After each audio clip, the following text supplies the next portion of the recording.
What's up, guys? Mike D from Second Form Strength here. As the title says, stop denying your death. Now, I know this might be a title that not a lot of people are going to click on, so that's fine. If you have clicked on it, obviously there's something you need to hear in this video, or something piqued your curiosity. I have not read the book Denial of Death. I think it's by Ernest Becker. But I know a brief synopsis of it, which is that I believe this guy was diagnosed with a terminal illness, and he wrote the book while he was going through the illness, just talking about his experiences in facing the inevitability of his own death. And I think one of the core concepts that emerged from that book is the idea of immortality projects. So immortality projects are essentially what us humans create to deny our own death. And so what is an immortality project? What actually is it?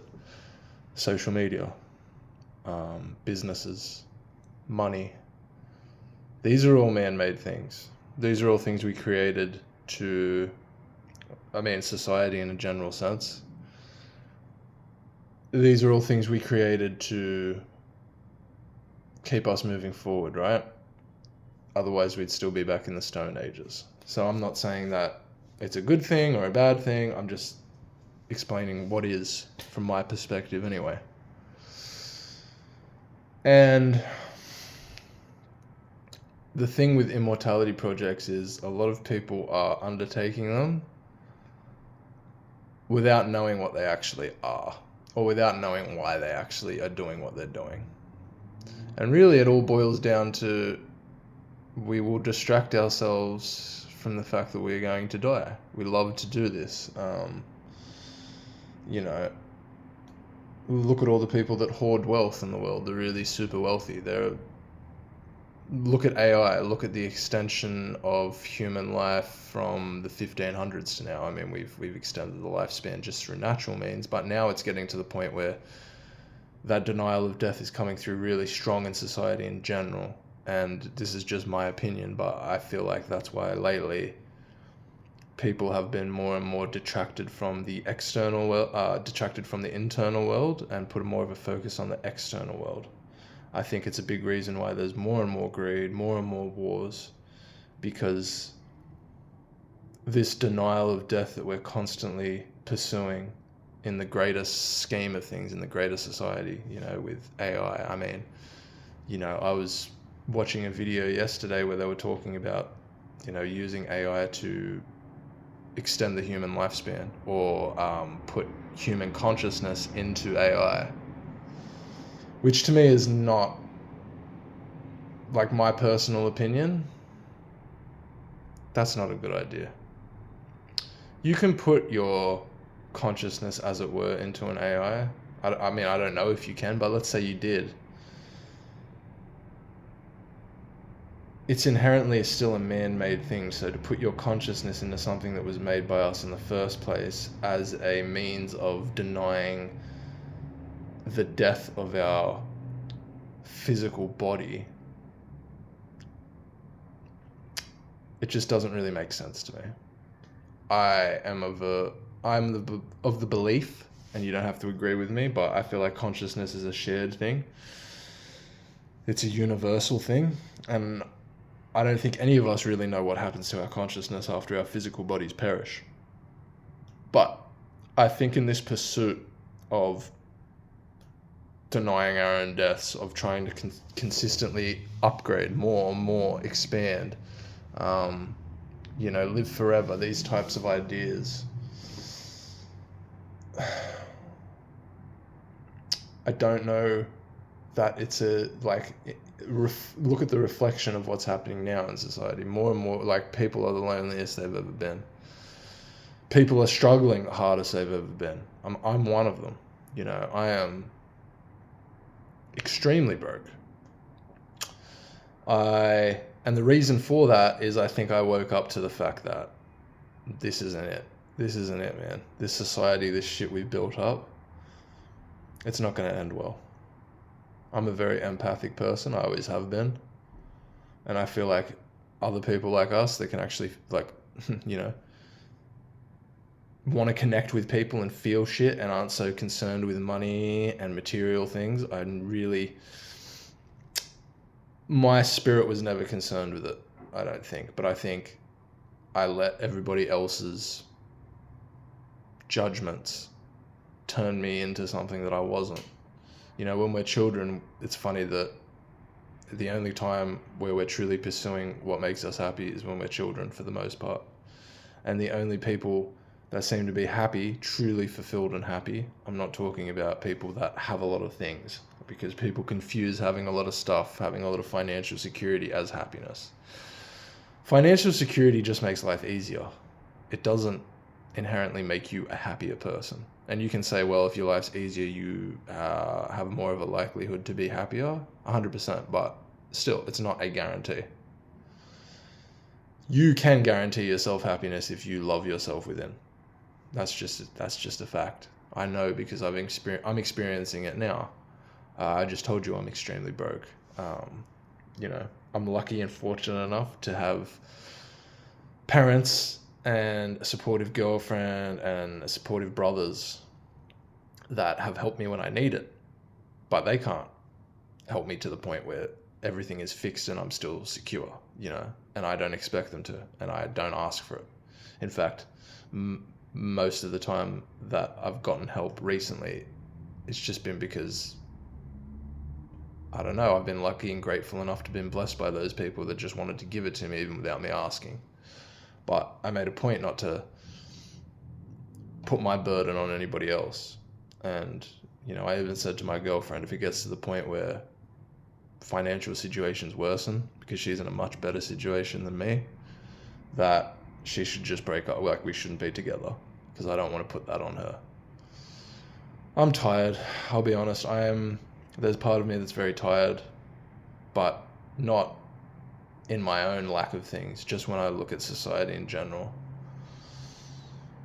And it's gotten better since I've stepped away from social media, but now I feel like I'm definitely more attuned to this denial of death that everybody's got going on in the greater sense. I mean, that's what social media is, right? It's just us living through other people, living through other experiences, hoping that one of them will have the answer to, like, you know, something. It's a distraction. It's a constant distraction from what is actually the truth of life, which is life ends in death. But in between that, it's for living. But nobody's really living because we're distracting ourselves from the present. It just doesn't really make sense when you think about it. But money makes it make sense. You know, all these things we've created make it make sense to us in our short-term worlds. And I just got off that hamster wheel. I didn't want to do it anymore. And it has resulted in, a lot of financial consequences. I won't lie about that. I would say to anyone that's thinking about taking the path, you know, if you're someone right now, you're stuck in a job you hate, you feel like you're just going through the motions of life and every day is the same, and you look at your life in 20 years and you go, well, I'm probably still going to be stuck at this job. I'm probably still going to be stuck barely being able to scrape by. Like, I'm living in Australia. The economy's just getting worse and worse as I get older. I mean, I'm 31 now, you know. But even when I was in my 20s, it was better. It's definitely before COVID, as we all know, right? And, you know, yesterday I got another email saying they're going to put another one of my debts through debt collection because I haven't been able to pay it off. You know, I quit my job. I didn't have savings. That's fine. I take that on me. Like, I just want to, in this video, just let you guys know that anything I say from this point onwards in this video, I'm not saying it as a woe is me. I'm literally just telling you where I'm at, and maybe you can relate. And you can judge me and you can say I made dumb decisions, and that's fine. That's fine. Everybody has their own opinions, right? Maybe before I would have let those opinions sway my path, but it's not going to change the path I'm on. But this path is not an easy one, right? Like I said, I quit my job, didn't have savings. I was fortunate enough that my brother gave me some money to literally just get through and pay rent. And then even in that transitionary period, I was scared. I was afraid. I was like, have I fucked my life up? And, because of that, I made very silly decisions that I shouldn't have made, But in retrospect, I don't think there was any way I couldn't have made them, if that makes sense. Like, it's part of this whole path that I'm on. Because really, I was so far divorced from my internal sense of self when I was working that job, when I was in that place. And maybe some of you can relate. Like, that it's just not you. It doesn't feel like what you should be doing. And then you look back and you kind of ask yourself, you're like, why am I doing all this stuff? And you're like, oh, it was just to impress this person. It was just to have enough money so these people don't think I'm broken. But, at a certain point,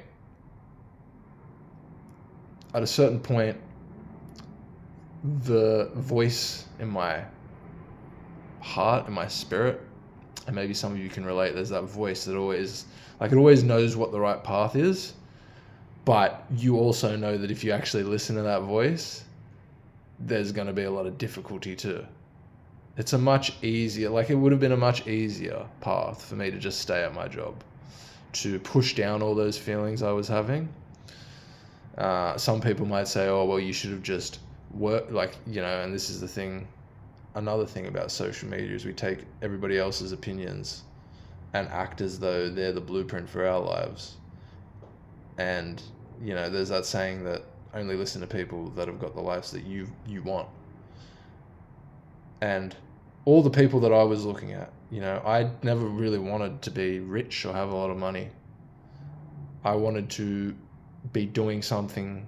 I mean, when I was younger, I always wanted to be an artist. I've drawn since I was young. I always wanted to be a cartoonist. And whenever I would tell one of my grandmas that, she'd be like, well, you can't make a living doing silly pictures. And my dad always thought the same. And I don't blame them, because society kind of teaches us that, no, you've just got to get a job that's going to provide, that's going to let you survive in this society that we've all made.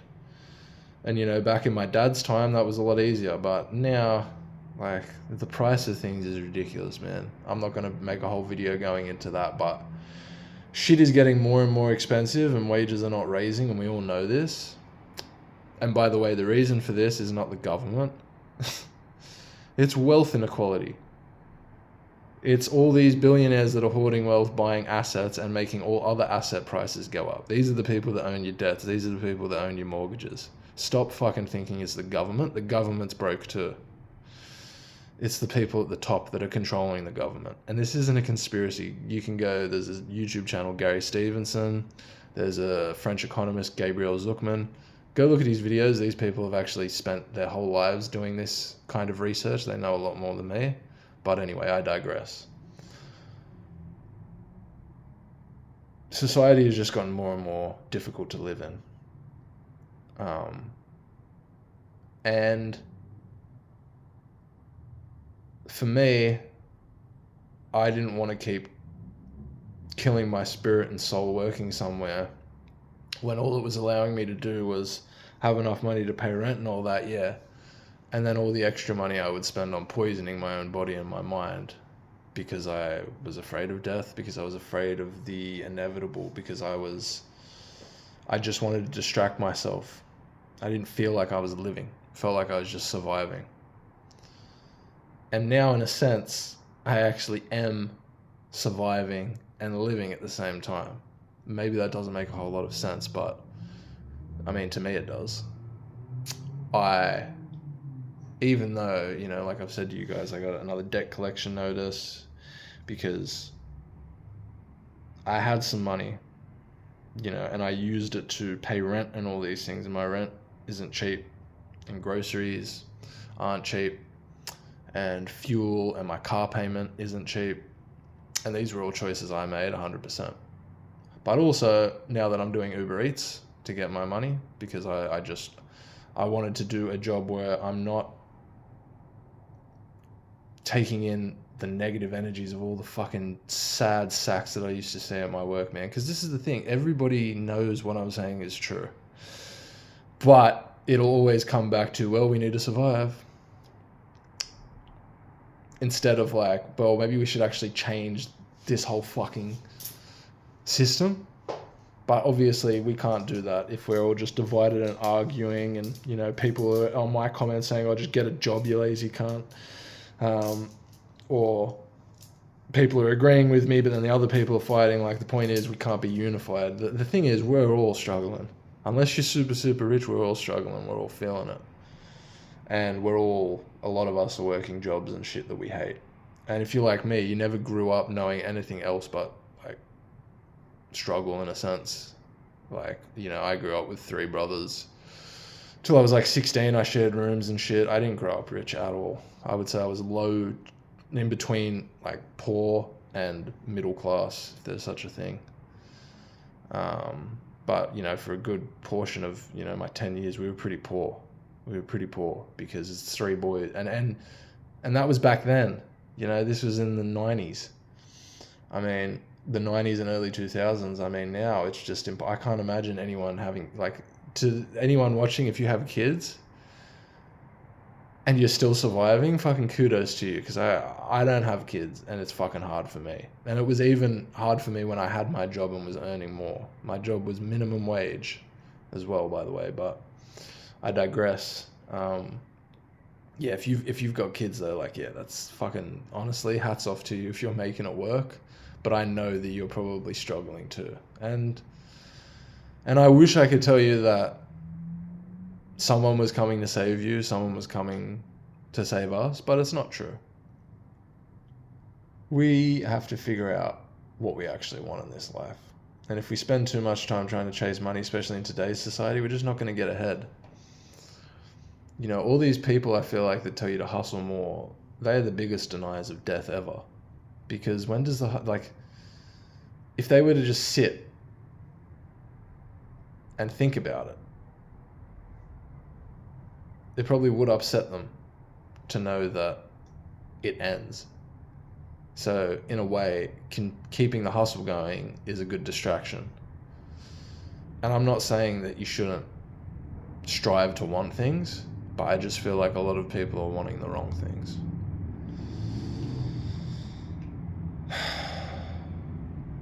I don't know what the future holds for me.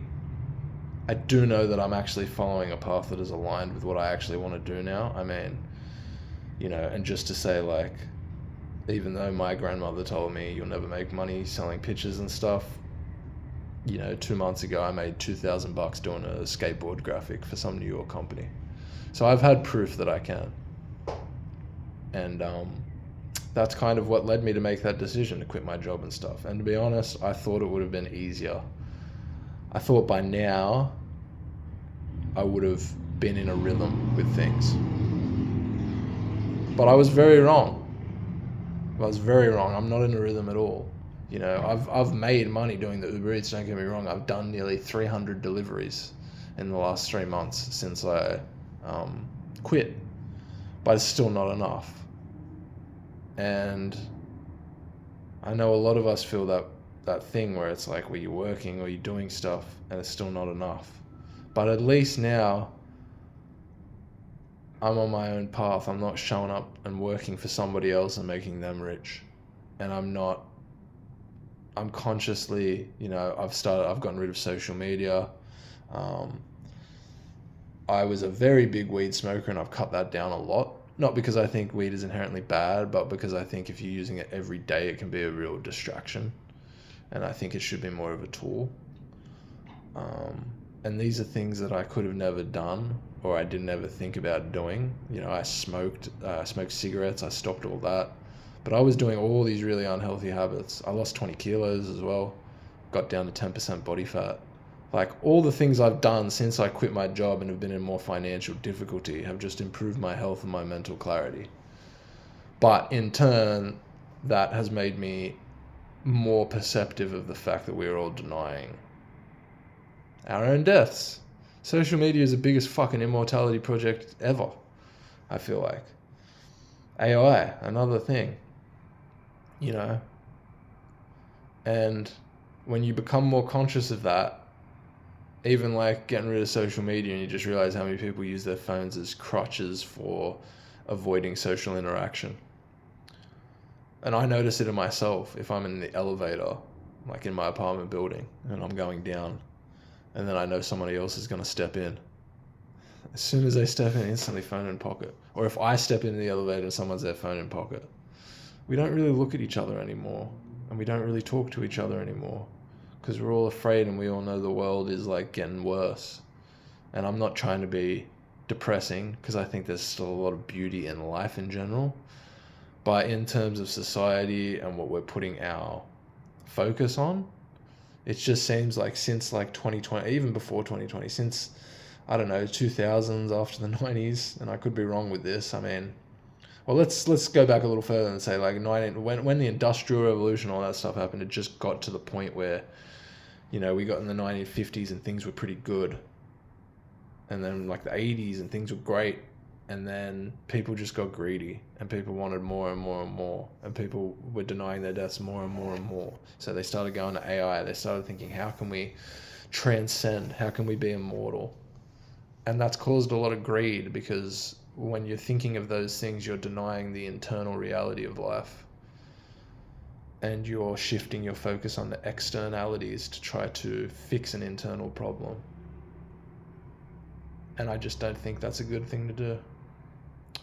So even though I'm fucking broke as shit right now, even though I'm struggling, even though I need to pay, I have a $30 payment that I need to do today, otherwise it's going to go to debt collection, which is why I'll probably do a bit of an Uber Eats shift today.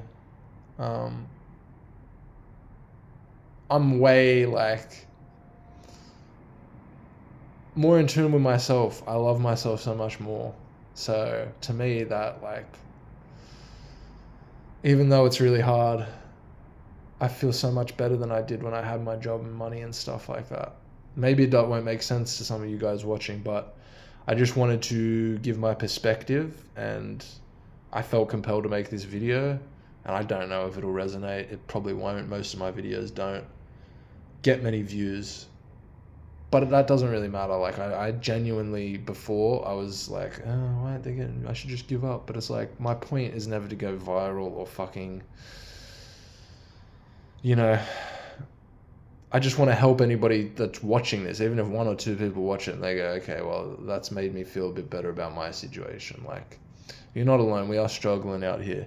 But what I will say to you is, if you feel like you want to go on this path, if you feel like you're done with your job, I'll never say something like, you know, don't have a backup plan or whatever, because if you have kids or whatever. But I mean, look, I'll say this: if you don't have kids and it's just you, or it's you and your girlfriend or whatever, like, seriously think about just doing that, because life's too short, man. Like, everyone will say, oh, don't make those decisions because what happens when you get older? Yeah, but at the end of the day, everybody gets old and dies, regardless of whether you have a bunch of money or not. And you can say, yeah, but I'd rather be in comfort when I'm old. But it's like, comfort is relative to however much you've built up your own internal strength and processes. And I would argue that if you're someone that's constantly focused on external savings, retirement, all these things, medical assistance when you're older, you're not living. You're just looking at the next thing to... It's like the people that say, oh, yeah, have fun being like, you know, doing your own thing, but look at me, at least I'll have savings when I'm retired. It's like, you don't even know if you'll reach retirement age, bro. Or girl, lady. You don't know. It's just so funny. People are so sure about these things, and they are denying themselves the true presence of being in the moment and actually living, because they're too focused on all this retirement shit and stuff.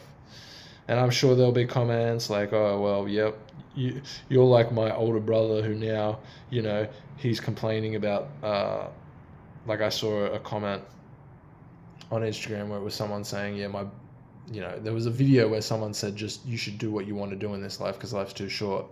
And there's always that comment underneath where it's like, yeah, but also you need retirement and stuff. What are you going to do when you get older? You need savings and that. There's always someone that just wants to burst through with their external worldview and And then they were saying something like, yeah, my brother lived like this, but now, you know, he can't afford rent and he's complaining and stuff like that. And it's like, yeah, but you're giving us one side of a story. You're not talking to you like, you know, if I had a brother like that, I wouldn't be fucking lambasting them on fucking social media. But this is the problem. People are so sure of their own paths that to have anything different than the traditional get a job, get savings, have family, all that stuff, or not even have family, but get a job, get savings. Otherwise, what are you going to do with your life? What, you're just going to sit around and make songs and fucking, you know, dance and stuff? It's like, yeah, that's what we used to do, motherfucker. What do you mean? And people were probably much happier than they are now. You know how many miserable cunts I see walking around with their heads stuck in their phones? And this is the thing, they're all most likely financially doing a lot better than me. They shouldn't have a reason to feel like that. But I can understand, like, you look on the outside, you think they shouldn't have a reason to feel like that. But I can understand why they do, because internally they're fucked. They don't know why they're doing what they're doing. They're operating on autopilot. They're not consciously living. So yeah, I don't really know where I was going. This is a bit of a ramble, but just if you feel like that voice is calling you to do something else, maybe listen to it and see where it takes you. Because life is short in the grand scheme of things, and I would rather look back on my life and say I tried it and I did what I listened to that voice, instead of saying I never listened to that voice. I just listened to what everybody else told me to do. I was so afraid of living in my own truth that I never stepped outside my comfort zone. And to me, that definitely isn't a life worth living. So anyway, guys, that'll be the end of this video. It went a little longer than expected. But yeah, I hope the rest of your day is full of good things, and just know that you are enough, okay? And just know that if you're struggling, leave a comment. I'm happy to chat and talk. But also, if you're struggling and you feel like life has no meaning, I'm telling you it does, but the meaning isn't out there. It's not in social media. It's not in hustling. It's not in all the money. It's in actually following what's in your heart. And you know what it is. We all do. So maybe just start listening to that voice a little more. Anyway, guys, I'll see you in the next video. Peace.